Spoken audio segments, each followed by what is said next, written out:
laking pagkakamali namin about sa cenomar. Nakatago yung chocobutternut nila. Wala. Ngayon, sakal na sakal.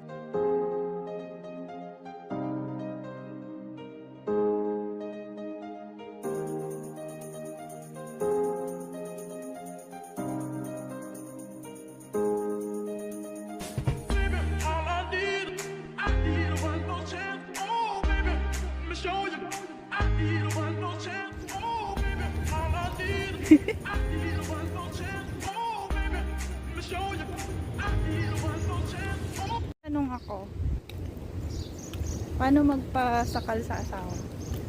Magpasakal? Wow! Yay! So, dahil sa sobrang favorite ko ang Dunkin Donut na Chocobutternut. This costs only 25 reals for how many pieces? 25 pieces or 50 pieces? Akala ko 15 pieces.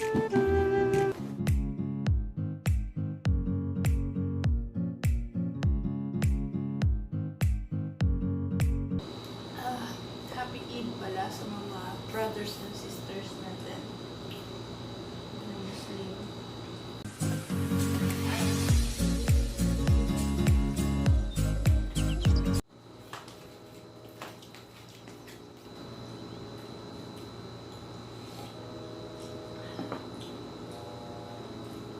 Kung hindi talaga siya mukbang, kasi hindi naman namin kaya ubusin lahat.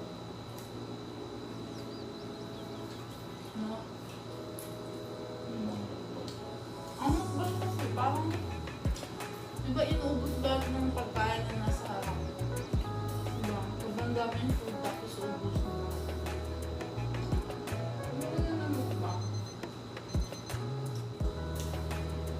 Sinawsaw sa kape.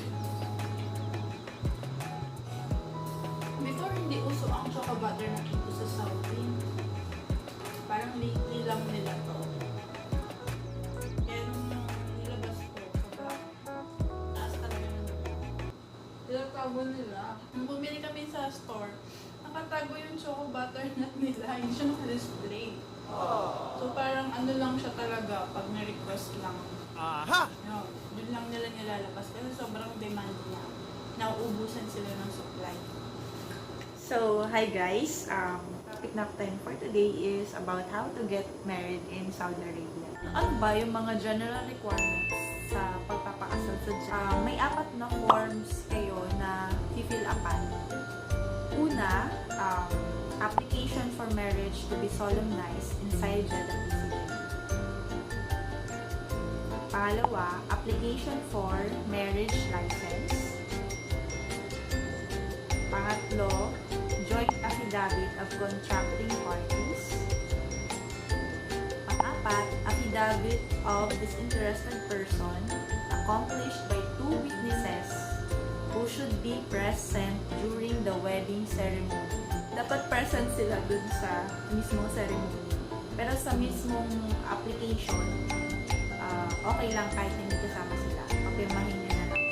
Second general requirement is original birth certificate issued by the PSA. And then, dapat apostilled ng DFA. So, hindi na po uso ang red ribbon. Apostilled na.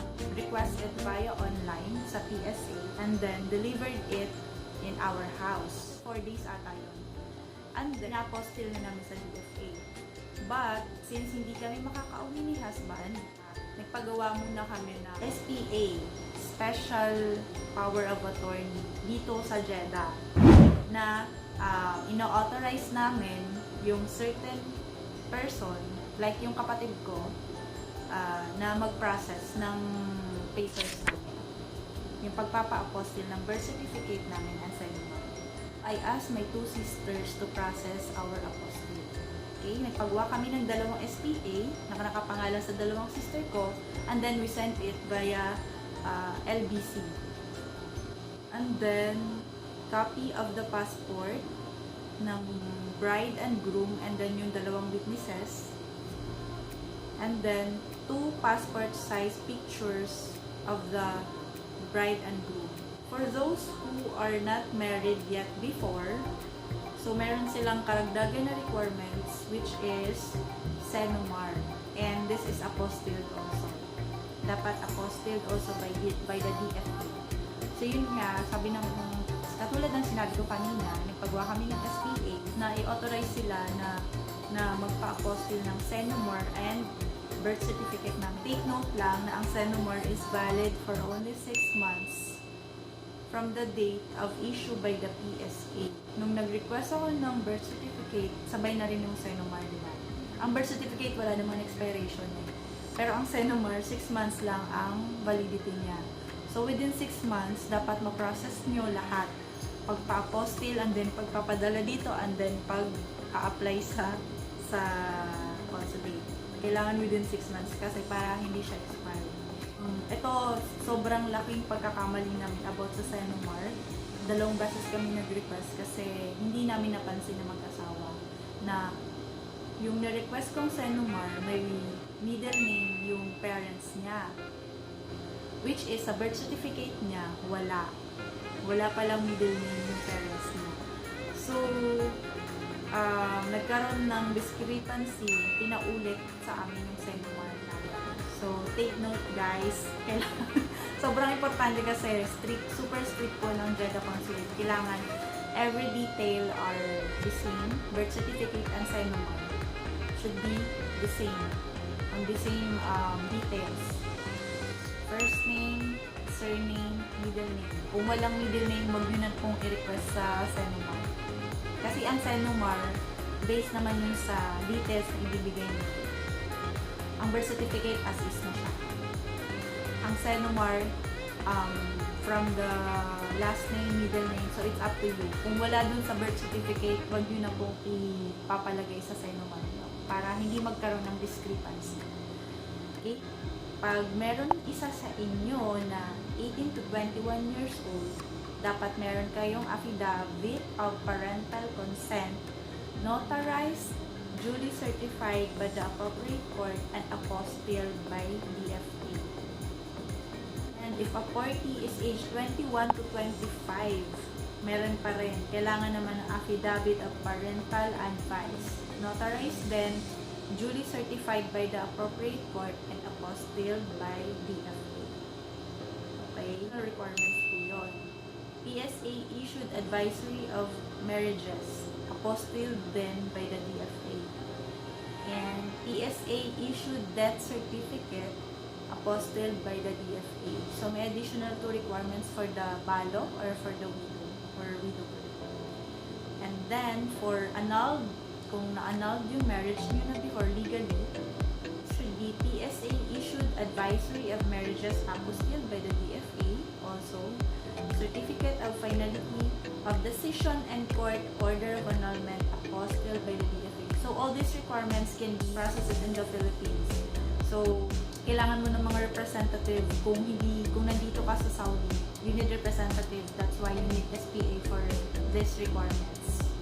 So, pag nakompleto mo na yung mga requirements na yon, papunta ka na ng consulate, di ba? Diretso ka na dun ng window 2 and then building 3. Building 3. wala na sa katinuan, building 3. The staff will review it, will check it. Kung walang discrepancy, then she will ask you gusto mong date ng kasal mo. Okay? So, kung hindi man available yun, so she will advise you another date. So, it's up to you guys. Okay? And then, after niyo mag-file ng marriage application, after 10 days, they will notify the public. There will be marriage banner. Then, syempre kailangan sa part of legal process na malaman ng public na ikakasal kayo. Para walang tutol. Lalo na yung mga alam nyo na. Charot! So, yun. So, after 10 days, yun, pwede na kayong magpakasal. Depende sa date na napili. And then, I advise you to come early sa schedule nyo, like at least 30 minutes to 1 hour. Okay? Para if there will be any aberya, at least mapaghandaan nyo. Okay? So, dun magkakabayaran naman tayo ngayon, guys. Yung mga requirements na sinabi ko kanina, like yung mga birth certificate, cenomar, it's separate po ha. Separate, yun. I don't know how much it will cost, but about us, 10K ata halos kasi nga na-doble kami ng pagre-request ng cenomar kasi nagkaroon ng discrepancy. And then, separate din yung dito. So, dito sa Jeddah, you will pay separate naman. So, total of 540 SR. All attendees, bride, groom, witnesses, and other guests must wear at least semi-formal or office attire. Huwag po kayong magsusuot ng jeans, maong, stickers, no slippers din po. So bride, the proper attire for the bride is formal or semi-formal dress or gown. Actually, kahit anong kulay, okay lang. Basta at least gown or dress. Huwag lang kayong magmamaong. At least medyo formal naman ng konti. Then si groom naman, barong Tagalog or long sleeves polo with tie. Yes, with tie, pero pwede naman ata kahit walang tie. Basta magmukhang semi-formal yung attire. So, mag-abide po tayo sa rules para hindi po i-reschedule ng Jeddah consulate yung kasal nyo. Diba? Gusto nyo ba yun? Maulit yung diba? Atat na tayo mga girls, makasal. Charot. Hindi. I advise you to wait for your right man. Okay? So, ganon magpasakal sa asawa. Ha? So, after nung kasal, nung mismong ceremony nyo, so it was done last March 3 pala, yung kasal na. Happy and I know it's God's will pa rin na kasal kami at that time. Kasi there were people who supported us, who helped us na ma-push yung kasal na. After nyo makasal, meron kayong mga pipirmahan na mga, during the wedding, may mga pipirmahan kayong mga papers, katibayan, and along with your witnesses, may mga pipirmahan din sila. So, ito na yung mga kapapilan na yun. Hindi ko pwede pakita sa inyo guys, sorry. Kasi this is privacy. Ibigay sa inyo is marriage license and report of marriage. So, itong mga kapapilan na to, sisend ko doon sa PSA sa Pilipinas para ma-register na kayo ay kasal. Hindi muna kami umuwi. Nagpa-translate muna kami ng report of marriage. Report of marriage, pinatranslate namin into Arabic. We paid 100 pesos for it.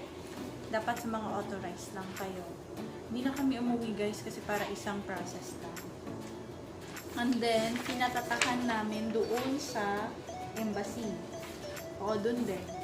After matatakan ng embassy, kinabukasan, nagpa-schedule kami sa MOFA, Ministry of Foreign Affairs, para ma-authenticate naman tong marriage of contract namin. Kaya siya pinatranslate into Arabic. Siyempre, dahil nasa Saudi Arabia kami, para mas maintindihan ng mga pulis, kailangan may dala-dala kami mga papeles. So, after matatakan ng Ministry of Foreign Affairs, so that's it. Pwede na yun. Pwede nyo nang dalhin yun. Kasal na kami. So, see you in my next vlog. Bye! And kung hindi ka pa rin ako subscribe dito sa channel ko, sa channel namin, pindutin nyo naman na just for fun and I want to be informative sa